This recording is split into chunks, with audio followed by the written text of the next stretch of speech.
Hello, everybody, and welcome to another episode of Addicted to Business. We keep reminding this for people, but if you enjoy our episodes, please subscribe and leave us a review. It really, really helps us progress this podcast and look after it. Today, we are joined by serial entrepreneur, the guru himself, the man who has started 35 businesses. I mean, that's quite a lot. I've only started one and it's challenging. So imagine what 35 is like. He is now the man in charge at Turning Factor, a learning and development organization specializing in behavioral change. James Howells, welcome to the show. Welcome to you. Well, thank you very much indeed for the intro. The guru himself. I mean, it's a good intro, right? And of course, joined by the wonderful co-host, the handsome man himself, Mr. Nathan Lomax. Now I'm getting used to this. Thank you very much. Keep blowing Good to have you on smoke. the show, Jim. Lovely to see you. And just to know as well, obviously, you and Kathy have grown Turning Factor to, phenomenally well over the last few years. And so really looking forward to hearing your story and sharing with the listeners today all around kind of business growth, mindset, change, that kind of thing. So stoked, over to you. So I'll let you kick this one off. Well, I want to start right from the very start. I mean, maybe not through every 35 businesses because we might be here all day. ages. But how did you start your business career? What was that spark that sort of led you into this into this time, which eventually led to Turning Factor? Okay, well, I think probably when I go back to start, I started my real business life when I was about 12.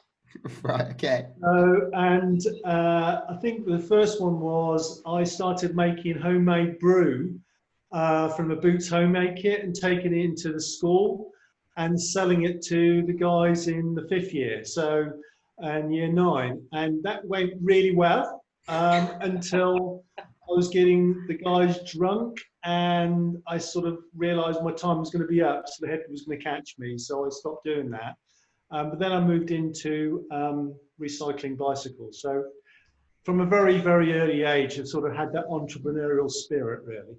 Yeah, it's a bit crazy, but it's been a lovely journey. Give us a little whistle-stop tour. I know a little bit about your journey. I'm kidding. You did some stuff in the energy space at some point, which went incredibly well. Yeah. You also did some work with a marketing agency and kind of had your own agency with, I mean, hundreds of staff, right? So you've seen the very high highs, and I think it's fair to say also some pretty low lows as well. Yeah, some of those, because I dare say you learned just as much, if not more, from some of those lows as you did from the highs and the nice cars and houses, etc.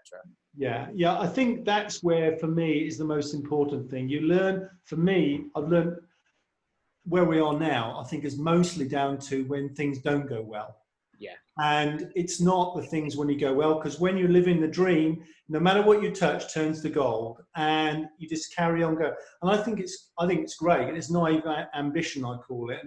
And you just go for it, and you don't care, and you're just living on the dream, and you just, whatever you touch, because you've got the energy, you've got the enthusiasm, you've got the passion, you just knock balls down. And even though something is totally illogical, and when you're on it, when you're on fire, you just smash through it. And one day somebody stamps on your daffodil and you realize that, that's not going to grow again, and you've got to really sort of build yourself back up again. And those are the times where you really, really sort of, that's the big learning space. It's the space which you really, really, really learn. Yeah, I mean, my journey is quite an extensive one, I suppose. I mean, at one time, as I said, with all the businesses together, I think it was run 11 businesses at the same time. Everything from energy, telecoms, furniture manufacturing to security. And I think at the time when we had the field marketing business, we had about 1,100 guys working for us. Wow. Absolutely incredible. 35 million business. Pardon? 1,100 heads. I mean, that must be incredibly stressful. But at the same time, mate, would you say there's a kind of, I guess, a turning point, right? Where essentially once you get over a certain amount, you get the right staff and people in place, and actually it's not such a headache because you've got people to deal with them. Yeah, and do you know what? For me, it's far easier running 100 staff than running 10. Yeah. And if you've got 300 staff, it becomes even easier. It's a case of, you're talking about leadership, it's a case about good delegation, good empowerment, good making sure you've got great people around you. And what's that story about? Get people that are better than you to run things. Absolutely. And if you can then encourage them and support them, and make the business, and actually learn how to do nothing, which I'm really good at. Specialist in chilling out. So Tony, let's start. We've got about 35 minutes to get as much value from Jim, which I know is going to be non-stop nuggets of gold. We'll do one business per minute, shall we? Yeah, exactly right. Yeah. Go ahead. We're going to touch quite a lot on leadership in this podcast, Jim, because obviously you've had I'm sure you've had many challenges with leadership, and you know how to do it now, I'd hope. Hopefully, I'm learning still. But would you say that you've seen a difference in the businesses that had strong leadership, 6 months ago before COVID? Have you seen them thrive in these times because of their previous strong leadership, would you say? Massive. It's seriously, it is night and day. The guys, organizations that are led very well, you can tell, and in any adversity, bad things occur. What you find is where you have good, strong leaders, business succeeds. And what happens is that a lot of good businesses will, on the surface, are not led, they're managed. That's great. And when the thing's going well, that works very, very well. But when adversity comes about, you suddenly find this light and day situation, and you hear things like, on a positive, we see him with a client at the moment, it's quite a biggish client, and the chief exec said, great, this is an opportunity to restructure our business. What we're going to do is retrain our guys. And do you know what? I'm going to lead this. I'm going to go on training myself. So this is guys running a business of 1,500 staff. He's actually saying to chief exec, I'm going to start learning myself because we've got a new way of learning. His energy, his enthusiasm just goes right through the company. So the energy then, again, it comes down, these walls. Because he's leading, and he's leading through example in a way, that everybody around us said, well, this is just a bump in the road, guys. And it'll start today and it'll be gone tomorrow. So let's carry on. On the reverse of that, we've seen people that I would say more in the management space. Oh my goodness me, how can we cope? And they go off sick, oh dear me, off stress, oh no, it's too confusing what we're going to do. And they lack leadership. The staff and the management don't really know what to do. They just carry on. And those businesses they'll get through it initially, but after a while they'll struggle, and the good talent in those businesses will move on. Because I say, do you know what? When the chips are down, our leadership weren't there. And we've seen that right across the board in different sectors from, everything really, from, food manufacturing to insurance, whatever. There's no boundary or barrier for type of businesses that these sort of things happen. So this is where leadership is a major, major value, really. So Jim, let's just delve onto that point a little bit deeper. Many business owners currently, I guess, are in a bit of a state of panic, right? We've gone through the pandemic. We seem to be kind of coming out the other side. Nobody really knows. We then get slapped with this news that we're now in a recession. I mean, a lot of us have known it's coming, but at the same time, I guess a lot of us in denial that, oh no, Rishi's saved the day with all these things like that. And I think he's done a grand job. But actually, let's face facts, we are in a recession. It's now factually proven, 2 negative quarters. Yeah. Right. Okay. Many leaders are going to bury their heads in the sand and panic. What I want to know is, what 5 tips would you give to leaders at this time to make sure that they come out of this stronger than ever? All right, think like Winston Churchill, first thing. All right, when used to always say, any great decision deserves a cigar. The Germans are bombing, great, have a cigar. Well, I can't do much about that. But actually what he's really saying is to think, stay calm, clear your head, have a clear head. And actually, when you're walking through hell, as he used to say, carry on walking. What people do is they panic. They go, oh my God, the decisions are not rational. They're not logical. So point number 1, stay calm, think like Churchill. Yeah, have a cigar. All right, just chill out, man. And then, we're going to walk through this, we're going to get through it. You've just got to start believing in self-belief. Number 2, I would say is a bit of a crazy one. Set fire to your business plan. All right. So if you've got a business plan now, which you've had and it's in the past, just set fire to it. What people do is they rely upon the past to predict the future, which is a really good way of thinking. But in times of adversity and in times of recession, this is the time when you think, well, do you know what? All the rules are off. We've got to start fresh. And this is when those who can actually create a vision and think, well, great, you know, we were going to sell our business. If you're here, we're going to sell our business in 3 years' time because we're going to grow it to that. Do you know what? You're not going to sell it tomorrow. You're not going to sell it in 3 years. The likelihood is you're not going to be able to sell it for 10. So you've got to restart. Where's your values? Where are we going? Next point, communication. It's standard thing. 80% of businesses fail because of poor communication. And I've made poor communication in the past, and I can honestly put my hand up, and I lost the business because of my bad communication. And what people don't do is they don't listen and engage with their staff. They don't listen and engage with their management, and they don't communicate what they're going to do in this situation. Because what the staff and the management want, they want clear direction. They want people as a leader to say, do you know what? We're going in this way. We're not going. They want some security in adversity. It's traumatic times. You want somebody who you can follow. And in business owners sometimes do not realize they're a leader. They've got followers.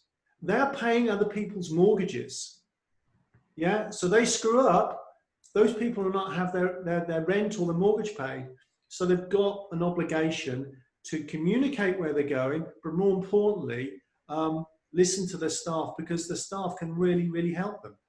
Other couple of things which I always say in this type of thing is be decisive and be clear, which is really front of that in communication.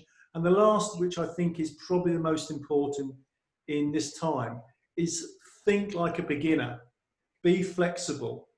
Don't just think, oh, well, I haven't done that before, so I can't do it. You know, be flexible. Have a mindset that embraces change, because in recession, there is massive opportunity. We've all heard it before. In adversity, there's opportunity. And just be flexible. Have an ABC plan. You know, don't just rely upon your A plan. There's a B and a C, and you've got a B and a C there. Do you know what? You've got a state of mind which you're able to cope, and coping is absolutely crucial. So some great points there, by the way. I'm sure people should get out their notepads and pens and start scribbling down. So in terms of your people, and it's the thing that you talk about a lot, a turning factor, investing in your own people and investing in your staff, and especially yourself, like that guy who's, like you mentioned, that business owner who's going on courses himself now, because there's a different way of learning. Why is now the point where you should be investing in yourself even more than you ever were before? Well, I think the real big thing is, and it's quite interesting, I recently myself just going into a real journey of learning again. So I've actually gone back to listening to audio. Actually, I'm actually booking myself onto a course, just myself. And the reason being is, from experience, going through a couple of recessions, I know when, how does the song go? When the tough gets going, the going gets tough, or something like that. Yeah. It's a time, because if you don't, this is the time you need that investment for your state of mind, for your ability to think wider. All those things is a great time for a leader to invest in themselves. And, to be truthfully, most business owners spend more on entertainment and their car servicing than they do on themselves. They're quite happy to do a jolly and feel through tequilas down the neck and have a corporate entertainment, but they won't actually invest in themselves or their staff. And why is that, Jim? Well, because it's a good feel factor, isn't it? It feels it's an instant. And actually, when you're actually learning, you're challenging yourself.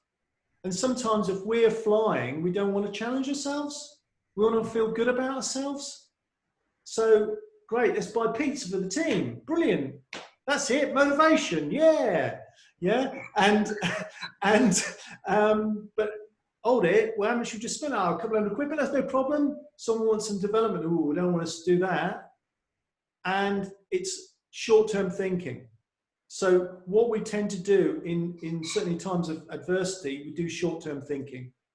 And what we should be doing is, as I've said to you before, act like a salmon, not like a trout. Go up the river, be as strong as fish in the river. Do what everybody else doesn't do. If you're going to be the best, does the best just turn up? No. Do the best in any sport just turn up on the ground? Great. Does Ben Youngs go playing rugby and just turn up there and say, yeah, I'm a number 9, just give me the ball? No, he trains and trains and trains. Exactly in business. All the best companies in the world, disproportionately spend far more money on their learning and development at all levels than the companies that don't do so well for the long time. That's been proven. So you think of any global brand that is really on their game, they invest so much more money into learning and development, not just the guys on the ground, but the top level. If you're going to be world class, you don't get there by just hoping that you're going to be good. That's a really good point, Jim, and actually evidence in the recent Michael Jordan documentary that I was watching.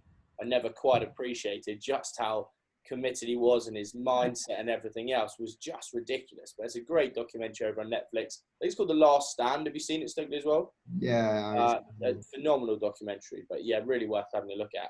So, Jim, in terms of business fundamentals, you could argue that they apply now more than ever, right? As we go into this period of uncertainty, what would you say for businesses should be their core objectives and the things that they should be focusing on? We've touched upon communication, we've touched on a few others, but as a business itself, not just a business owner, what should the business itself focus on? I think the first thing is you really need to stand back and review everything from your sales and marketing strategy, your business strategy. Is your product going to be fit for the purpose in the next period and the next 5 years? Because lots of change occurs. Is it there fit for the market? Because it may not be fit for the market. And think of two little things which they always say in tough times. The bottom of the market thrives, so do the top, but the middle doesn't. So think of those sort of things, and also think that, do you know what, if we're going to be great, what we've got to do internally, and don't just believe your own ball, really challenge yourself to say, are we fit for it? And the other thing, I'll keep going on about it, stop managing, start leading. Because this is where leadership really comes into its own.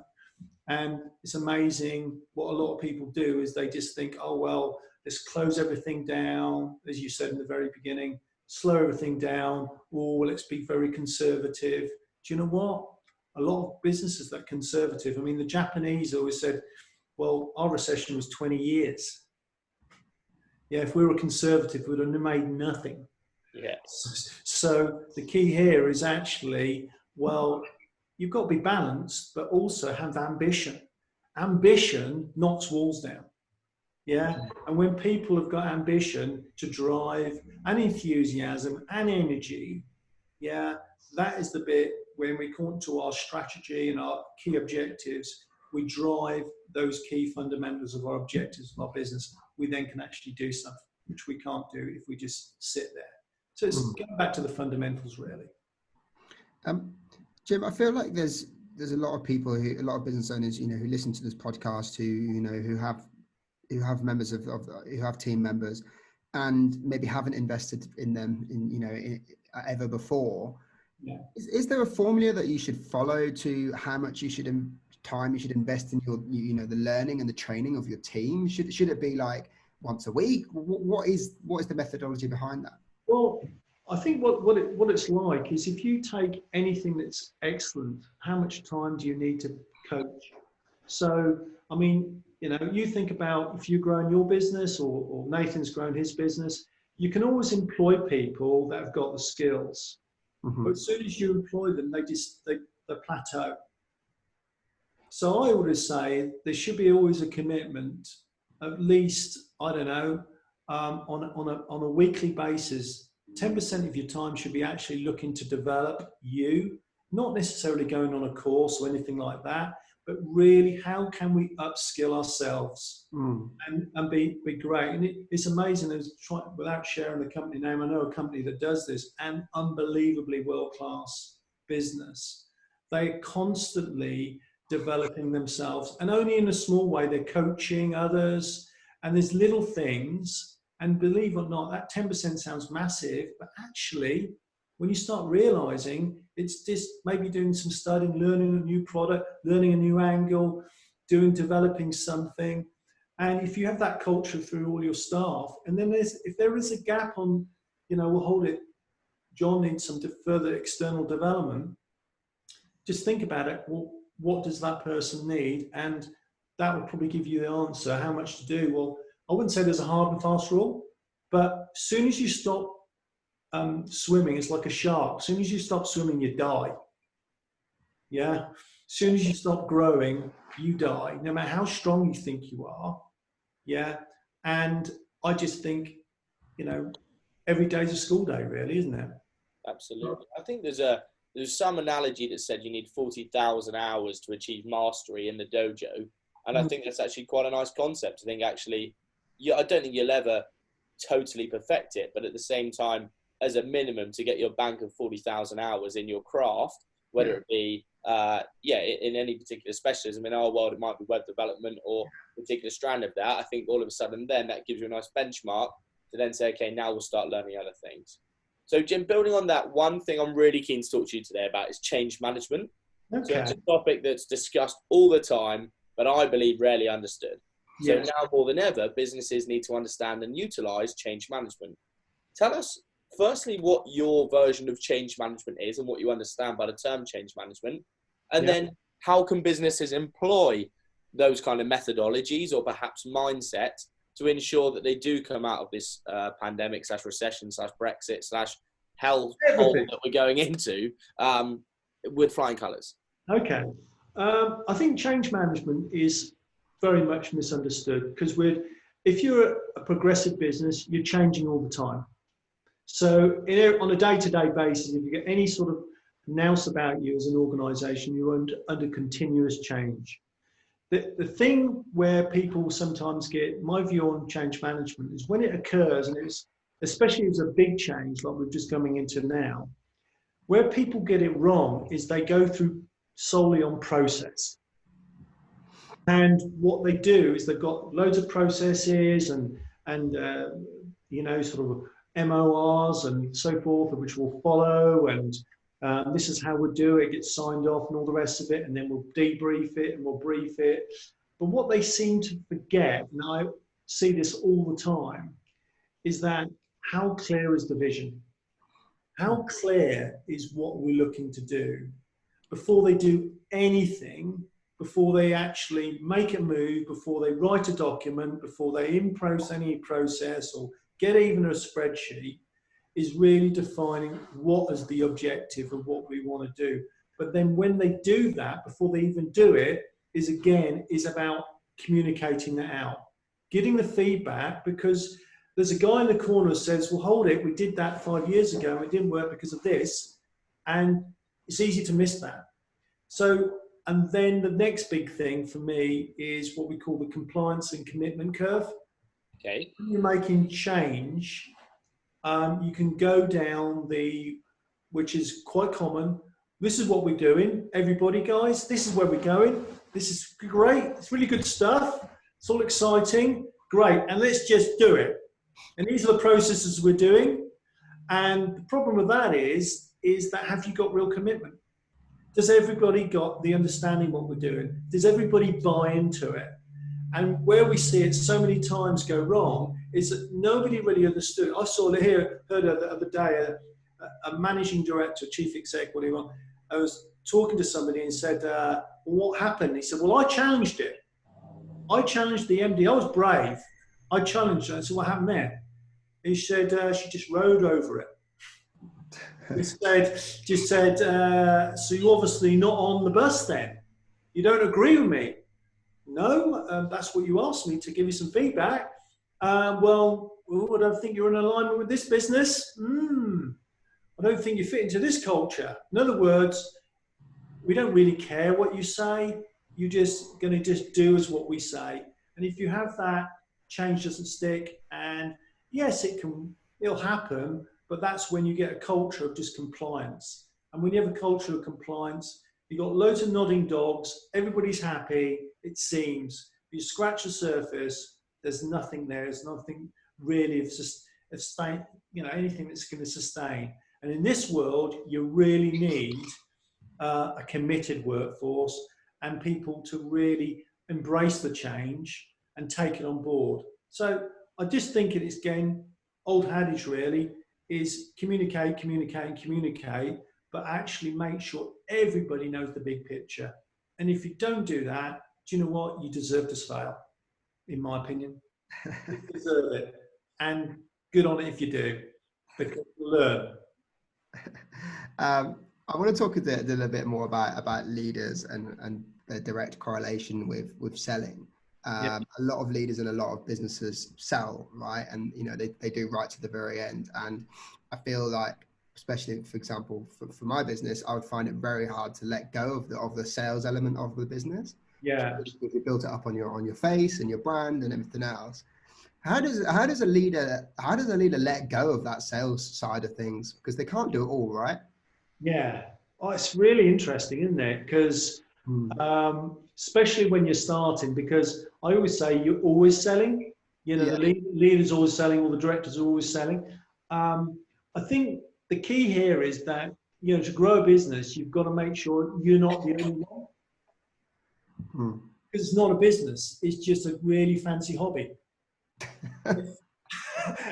And if you're just the only guy in the room that actually does the selling needs to be done, in my opinion, from every member of staff, from the person who answers the phone to the accountant. And I think if you can create that in your leadership, so moving from a leadership position is really coaching and making sure you're not the only guy in the organization that's doing the selling. Single point of failure, right? Yeah. And, if you can share that love, share that skill. But as I said, in leadership, sales skills are absolutely crucial. And you don't have to be a salesperson each to be a great leader. Some most boring individuals can be great leaders. You don't have to be jumping out and shouting, yeah, to be great leaders. You can be what we call lead with a sign and tell, and be just a very, very quietly passionate guy or girl to be able to lead as well. So it's interesting, but I think the main thing is the stepping over is a case of empowering others to share the load and make sure that when, as a leader, you're doing the thing you should be doing, which is delegating and empowering and getting not just you, it's not just your face that's important. And how inspiring that is that you've got a new start and they go out and do business for you. That's just brilliant because you got it right. And then you just think, brilliant. It's far better them to win the accolades than for you as a leader. And if you can do that, you're building a business from the ground upwards rather than being, look at me, great, I got another deal, wonderful. Yeah. Well, it's great if you've got someone who's just started from who's gone out and got a piece of business. Isn't that brilliant?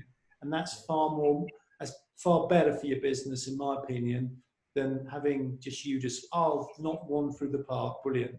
Get someone else to do it. Close to home for both of us, Stokely. I'm just sitting there, just awkwardly twitching my feet, going, "Yeah, thanks, Jim." I get it. Yeah, okay. So, Jim, I'm keen to understand a bit more about resilience culture. That term's going to be bandied around more and more as we go into the upcoming months. It's key to continue thriving in and around uncertainty. Tell us more, similar to the last topic, but at this time around resilience culture. What is your understanding of it, and how can businesses implement it? Great. I think I probably shared with you before, Nathan. The biggest thing I learned was about a few years ago was going back to my roots and meeting a guy who was the head of learning and development at Sandhurst Royal Military Academy. And what we learned from the military, and a chap called Chris Howard, absolutely outstanding guy, and he created what we call the agile edge. And what it basically was about was how the army could in very simple terms, reduce PSD. Yeah. Because PSD was just rife in the military, and more importantly, was causing not only mental problems, but social problems for loads of other things. 10, 11% of prisoners and 50% of people on the streets. So what they worked out was to create a resilient culture, which is to your question. You need to have a learning culture. So it's not just the man at the top that takes the brunt, but more importantly, was that everybody is continuously learning. So failure, if you like that word failure we're all scared of, is not something to be feared. It's something to be embraced. And what he said was, to really describe for me, he said, this guy who was actually Prince Harry and William's previously mentor. Generally, he commanded the special forces, so he oversaw Special Air Service, SBS, all the rest of it. And this guy has got a new job as a general overseeing Sandhurst. He said he was an amazing guy. And he said he's a guy that everybody just looked up to, because not only of his CV, but he just had that aura as a leader. And he said, this really described learning culture to me. He said, he asked me to come in his office, and Chris at the time said I was a major, so way down on the pecking ranks. And he said, Chris, he said, I need your help.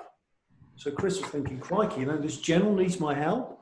This guy who's done all these things? He said, no, look, he said, I know you're really good at coaching, and I need you to coach me. He said, I want you to be my coach. I want you to help me through some difficult communication I want you to do. And he said, I said, how can I coach this guy? He knows everything.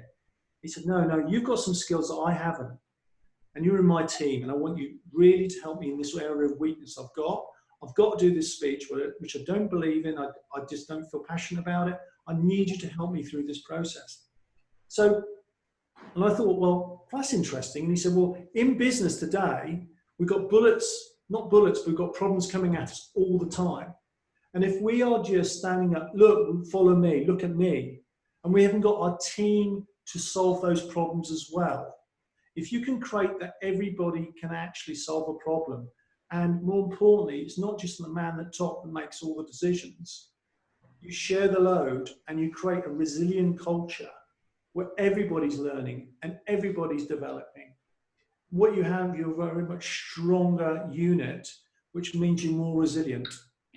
And when things are bad coming, it's not one person or 2 or 3 directors are dealing with it. It's the whole, if you want, the whole army, the whole team is working on solving the problems. And if the whole team is solving the problems, you'll come up with a hell of a lot more solutions, which means you're a more resilient culture, which means that you can bounce back from problems quicker and learn quicker. Because resilience is all about bounceability. And it's how quickly, when you've been knocked down, you get back up again, just like the song. Yeah, it's when you get knocked down, have a whiskey and a beer and just go for it. It's really about knocking back, it's about getting back on your horse. And it's amazing how many people that don't have a resilient culture, they say, oh, we've got a great culture here, it's wonderful. Yeah, but when it gets tough, it falls apart. It's not actually that resilient. So creating a resilient culture is having a learning culture. And without going into the detail of it, we've seen it so many times implemented, seen it in special forces working, seen it now in businesses working. And when you get a real resilient culture, when the boss is open for feedback, and feedback's the big thing. The boss is open for feedback, and not just the boss, everybody is not defensive. We're all learning and we're all bouncing back. It can make a major difference in a business. It's almost like stop just saying it and do something about it. Right? Some people just talk the talk, don't they? Yeah. People talk all the time about how great they are and all the rest of it, but actually the real measure of it is how you as a business are performing. Yeah, are you performing well as a business? And where there is it, you've got those weaknesses, don't be scared of them. Let's look at them and let's bounce. You can bounce back from the adversity to do great things. And that's where you learn and develop, just like a sports person. David Braithwaite big thing with Sky Sports said it's about marginal gain, and you do that by knowing how quickly you can recover. But the recovery rate is about being resilient, and you can only do that by actually taking a step into it. If you avoid those tough things, you won't be resilient, because when it comes, you're just not able to deal with it. I completely agree. So I just want to touch on the point, and this is the last question from me, Jim, about thought leadership. And you seem very, very knowledgeable on the area, but I just want to see, because there's a lot of people that have taken it in their stride, and I've put a lot of content out there on LinkedIn or wherever it is, or wrote articles about their experiences and about their experiences as leaders, for example. Yeah. Do you feel like those who didn't take advantage of becoming an expert / thought leader during COVID and lockdown have missed the boat now, or can they still start? I think you could probably argue that's me as well. I haven't shouted about stuff. Yeah. I think you can always start. I think if you've got a good message and you want to help people and you want to share, you can always start. Yeah. There's in leadership itself, you could never done it ever in your life before, but you can start. I've known guys in their late 50s who've just got a promotion and they're going on a leadership program. Yeah. So you can always start this, and a lot of leadership is a skill. It's like anything else. It's a skill you can learn. Yes, you've got people who've got natural capability, but it's a skill you can learn. So do I think it's too late? No, I don't. No, at all. I think you can start anytime. Really, really much so. Yeah, my final question was around are great leaders born, or are they taught by their environment? I think you kind of answered that there by saying actually you can just learn at 50, 55, whatever, right? Great leadership is a skill that can be developed. So the question I'm going to ask you more is around followership. And I know we talked about this the other day. There's a difference between leadership and followership, as I was learning from your great self. Please share with our audience what the difference is. And then also just tell us a little bit more as a final question, just around followership and how businesses should embrace followership. Okay, I think followership is a term which is not necessarily as common as leadership. What followership is understanding your people. So if you're a leader, you've got followers. And some followers will be what we call high critical thinkers. They are people who are challenging. So you've got two types of high critical thinkers, and they're called followers. You've got people who are very, they're active. In other words, they are positive. Even though they might say something is, they can see something wrong, they don't just criticize, they actually find a solution. So we're talking about resilience culture. They're the guys you want beside you. Those are the guys what you want in your business. You want people that see a problem and they don't just criticize it, but they actually find a solution. And then you've got alienated followers who are also high critical thinkers, are the ones that just criticize you.